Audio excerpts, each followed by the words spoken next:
lot of the role-playing drills that you've taught for ages with regard to being a good role player and eliciting the proper movement and response when we're doing scenario drills. Was that influenced by your work, in movies and stunts? Because I think that resonates with a lot of stunt guys that I've shared your work with. That's a good question. I never even thought about that. Because my work for like stunt work and movie work and stuff was in the 80s. I don't even know. I'm for sure there had to be like some sort of crossover.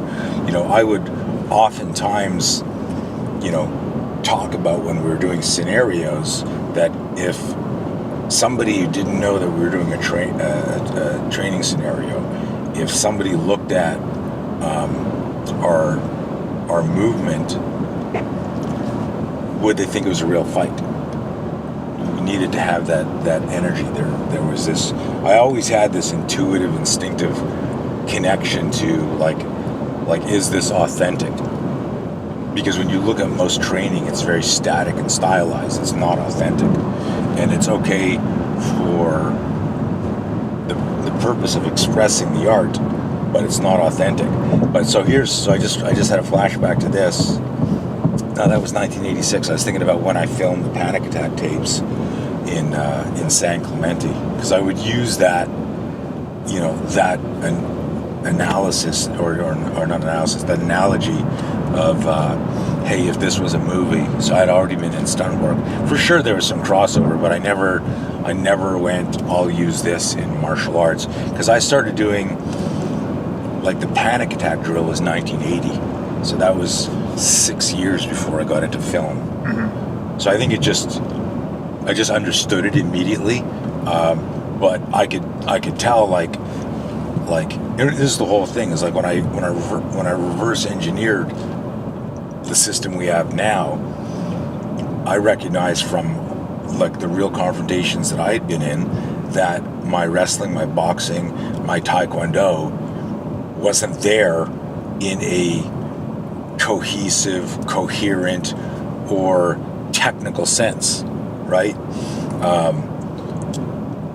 The first real fight that I was in, and I never realized this until like 10 years after I really had kind of created like a formula approach to the methodology, where I could say D1, detect and avoid, D2, defuse and de-escalate, D3, if push comes to shove, protect yourself, defend yourself, using natural instinctive movements. When I was 20, remember the story, the venture capitalist guy says, so what do you want to do? I've heard interesting things about you. You teach martial arts? And I go, I teach self-defense. Aren't they the same? No, they're not. Like even when I was 20, I would say they're not. And I would always explain out of respect to martial arts, because I'm still a martial artist. I love martial arts.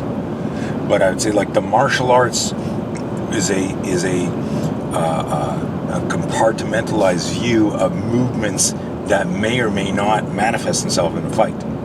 So the times that I used martial arts in the fight was at the end of the confrontation, where in fact I had now gained an emotional, psychological, physical advantage.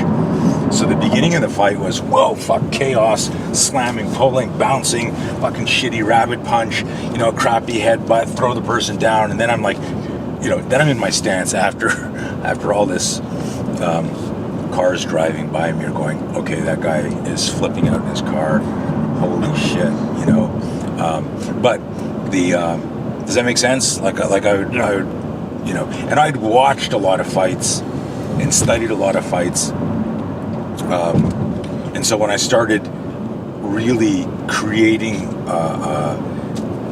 a system to conduct an intelligent scenario, I'd say, look, everyone's a role player here. The good guy needs to be a role player. The bad guy needs to be a role player, because we can't be ourselves in here, because ourself knows this is a scenario, right?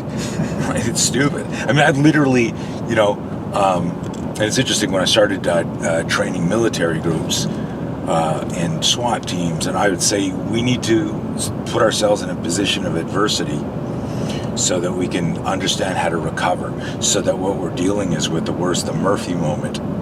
Because if you stylize your training and then the bad guy does something that disrupts that equilibrium, that's going to impact you emotionally and psychologically and put you out of your game. That changes flow, right? And so it's really interesting. But I've had guys like tier 1 operators say, I would never let myself get that close to somebody, and I'm like, well, yeah, you do every day. You're standing in line in Starbucks. You're beside somebody. You're pulling someone out of a vehicle. You're beside somebody. You're patting somebody down, doing a wall search. You're right beside somebody. But there was this notion that because so much training is compartmentalized, well, here's where I would stand to kick somebody. Here's where I would stand to punch somebody. And nobody was ever looking at stuff from this perspective of the bad guy is the storm. The bad guy is the hurricane. And therefore he controls the fight in terms of how violent, what category of hurricane is this, and then I need to react and respond to this, and I better hope that my training supports that. But the only way to look at that is to recognize something that, again, we've been sharing for 3 decades now. Bad guy controls the fight. The bad guy controls the location. The bad guy controls the level of violence when the fight starts. And the bad guy also controls the length of the fight, how long it goes. Meaning, how tough is this guy? What kind of drugs is he on? How drunk is he? What's his pain tolerance? So there's no secret move that just stops everybody. And it's a whole different, the thing that I've been trying to get people to recognize is that I'm just trying to make people safer by giving them concepts and principles and skills and drills that are just going to enhance their survivability. And all you need to do is really, it's like software you just stick in your computer. I've got the software. My research is the software.